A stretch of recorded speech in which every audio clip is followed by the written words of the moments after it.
અરે વાહ ભાભી, બહુ મસ્ત લાગો છો. પણ ડ્રેસ શું કામ પહેર્યો? જીન્સ પહેર્યું હોત તો તમે. અરે ઈ આ ઘરની વહુ કહેવાય, એને ડ્રેસ જ પહેરવાના હોય. આ સારું હો મમ્મી, તે બધું પહેરી લીધું અને હવે તું ભાભીને શિખામણ આપે છે એમ. અરે પણ ઈ તો ઘરની વહુ છે હવે. હા તો ત્યારે તુંય ઘરની વહુ જ હતી કે નહીં? 40 જેટલા મહેમાન આવવાના છે તો બધાની રસોઈ બનાવવાની છે. હા વાંધો ને, બની જાય રસોઈ. કેમ ભાભી કેમ એટલા બધા માણસો માટે રસોઈ બનાવશે? કે ભાભી મહારાજ છે 40 જણાની રસોઈ બનાવે? અલ્યો ભાભી મોબાઈલ, અને આમાંથી જે તમારે મંગાવવાનું ઓનલાઈન ઓર્ડર કરી દો, તમારે કઈ બધાની રસોઈ બનાવવાની જરૂર નથી. ભાભી છે ને ખાલી આપણા માટે જ રસોઈ બનાવશે. અરે ભાભી, હજી તમે કામ કરો છો, હજી તમે તૈયાર નથી થયા. મૂવી નો ટાઈમ થઈ ગયો, આપણે જાવું નથી હવે, જલ્દી કરો. અરે ઈ પિક્ચર જોવા વઈ જાય તો અહીંયા ઘરનું કામ કોણ કરશે?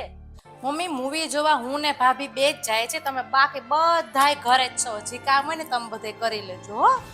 હા જાઓ, મારું ક્યાં કોઈને સાંભળવું જ છે, બધાને મનમાની જ કરવી છે.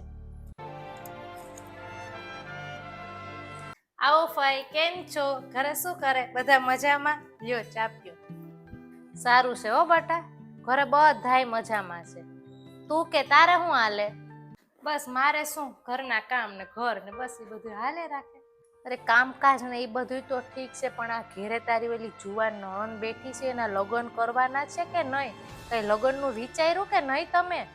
અરે ના ના, હજી તો દીદીને 22 વર્ષે માંડ થયા છે.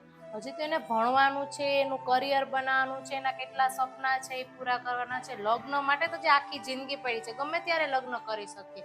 આ કરિયરનો ટાઈમ પાછો વયો જાય, એ થોડોક પાછો આવે, એટલે લગ્નની તો હજી વાર છે.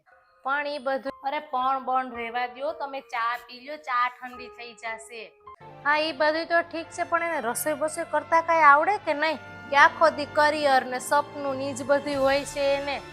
અરે ફઈ, રસોઈ તો એ ગમે ત્યારે શીખી શકશે, પણ આ ભણવાનો અને મહેનત કરવાનો ટાઈમ વયો જાય, એ થોડોક પાછો આવે ક્યારે. આ તમારા બધાનું છે ને મને કાંઈ મગજમાં જ ના ઉતરે. એ બધું ઠીક, પણ એને કપડાં કેવા પહેરવા એ તો જરાક શીખવાડે ને. કેવા કપડાં પહેરે છે, હાવ જીન્સ કેવા પહેરે ને, કેવા વન પીસ પહેરે ને, કેવું બધું પહેરે છે હવે. અરે એમાં શું વાંધો, દીદીને બધા કપડાં સરસ સૂટ કરે છે, એટલે બધા કપડાં પહેરે છે. અમુક ને બધાય કપડાં ના સારા લાગતા, પણ દીદીને છે ને બધાય કપડાં સરસ લાગે એટલે એ પહેરે. તમે છે ને કોઈ સમજો એમ જ નથી. તાર હાહુ એની છોકરીને મોઢે ચડાય ને, તું હવે નણંદને મોઢે ચડાય, એટલે નણંદ એ જલસા કરે છે. હોય દીકરી છે ને પિયરમાં જ મોઢે ચડીને રહી શકે, સાસરે જઈને તો એને છે ને બધાની જવાબદારી જ લેવાની હોય છે. અલ્યો મમ્મી આ પૈસા. અરે પણ પૈસા મને કેમ આપે છે? અરે આજ સવારે તમે પપ્પા પાસે પૈસા માંગતા હતા ને, તો હું બેંકમાં ગઈ તો મેં કીધું લાવો તમારા માટે પૈસા લેતી આવો. પણ મેં તો પૈસા તાર પપ્પા પાસે માંગ્યા હતા, તું શું કામે લાવી? અરે હું પણ આ ઘરની સભ્ય જ છું ને મમ્મી, તમારે પૈસા જોતા હતા તો હું આપું, કે એમાં શું થઈ ગયું? વાત તો એક જ થઈ ને. તું પૂછીશ નહીં કે મારે શું કરવું આ પૈસાનું? અરે તમે મમ્મી છો, કઈ નાની છોકરી થોડાક છો કે હું તમને પૂછું કે તમારે શું કરવું આ પૈસાનું? ઉલટાનું તમારે મને પૂછવાનું હોય કે તું આટલા બધા પૈસા લાવી ક્યાંથી? તારા પપ્પાએ મને તો પૂછ્યા વગર પૈસા નથી દેતા, કે તારે શું કરવા પૈસા, કેટલું પૂછી લે, ઉપરથી કેટલું સંભળાવી દે મને, તે મને પૂછ્યું નહીં. મેં છે ને ઓલા જન્મમાં કઈક હારા પુણ્ય કર્યા હશે, એટલે તો મને તારા જેવી વહુ મળી.